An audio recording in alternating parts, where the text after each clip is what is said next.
First of all, I wanted to give a big shout out to Ted, Ed. Thank you guys. Without you, I probably wouldn't have been able to speak a graduation speech. In case I am, and even in case I am not, thank you anyways. So awesome. Hashtag graduaTEDtalks. I will be sure to spread the word. Second of all, thank you to each and every person who made me who I am today. I would not be the person I am today without you, which is kind of implied, but thank you. I will thank each and every one of you personally, but you guys deserve a shout out in this video, definitely. All right, on to the actual speech. This past summer, I was going through a rough patch. I was on a camping trip with my friends. It was a 3-day trek in the Adirondack Mountains. And yeah, I had been going through a rough patch the past summer. I wasn't really looking forward to going back home or even back to school. That was still on my mind. And camping was such a great experience, but it was coming to an end. I remember it was the twilight hike, the last night of the whole trek. And we had just gotten down back from the mountains. We made a climb, had dinner, came back. We were in the canoes. And I remember getting into the water. It was crystal clear. It was a night just like this, hence why we came out. It was just like this, just as colorful, just as powerful. And as I looked out onto the lake, our guide said something to us that really resonated with me.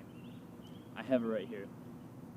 As I looked around at everything around us and felt the silence and the stillness, we need to remember that everything around us, there's nowhere on earth that there's a scene quite like we have in front of us. And so I looked at what he said. I looked at the silence, and I looked at the stillness, and he was right. I remembered that no matter anything that I had gone through in the past month or two, no matter what rough patch, this scene right in front of my eyes was meant to show me that everything would be well. And everything did get better. In fact, it did. Not all at once, not smoothly, in fact, rather roughly. It took a long time, but it got there.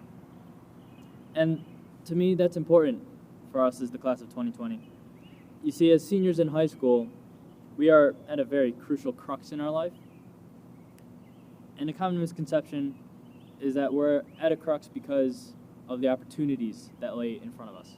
And that is true. That is certainly true.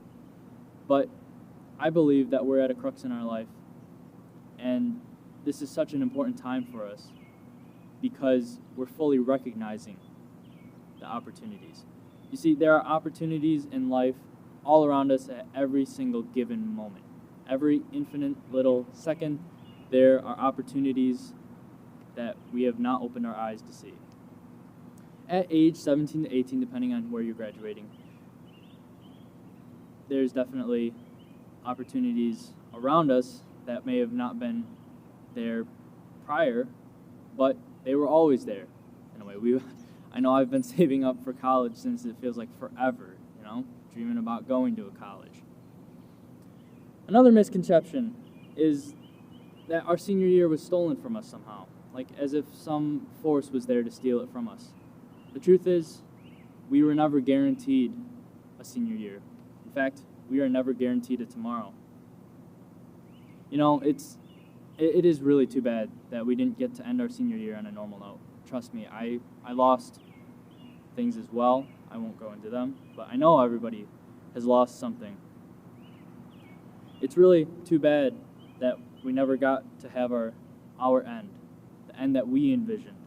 But let's just enjoy the fact that this really is not the end. There is a plan, just can't see it, but this is not the end.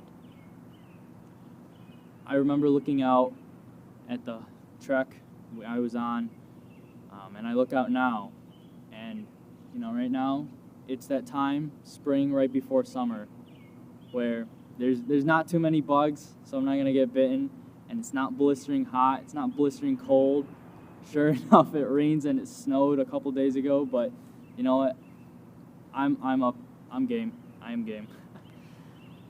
let's just enjoy the nostalgia of looking back. I know I've had a lot of fun looking back at some of the older memories, and I get letters from teachers and peers who express how happy they are for me despite all of this. And it brings me joy to think back to the past 17 years of my life that I've gotten to enjoy. So, time is fickle. That's the third thing I wanted to emphasize. Past memories and future dreams are only as much of a reality as we choose to make them. Let's forget about the legacy that we were supposed to leave from our senior prank or our senior ball or even the last day of school when we were going to show everybody who's boss. Instead, let's focus on the legacies that we're going to leave as we leave this world, as we leave this life and move on. We're going to look back, and what can we say that we truly did to make a difference in the world? I wanted to end this short speech with a quote that I remember. I figured it was apt, and let's face it, every good speech has an inspirational quote at the end. This is actually part of a fairly well-known poem by Alfred Lord Tennyson from Ulysses. Though much is taken, much abides, and though we are not now, that strength which in old days moved earth and heaven, that which we are, one equal temper of heroic hearts, made weak by time and fate, but strong in will, to strive, to seek, to find, and not to yield. Good luck, class of 2020. Remember, this is only the end of our beginning.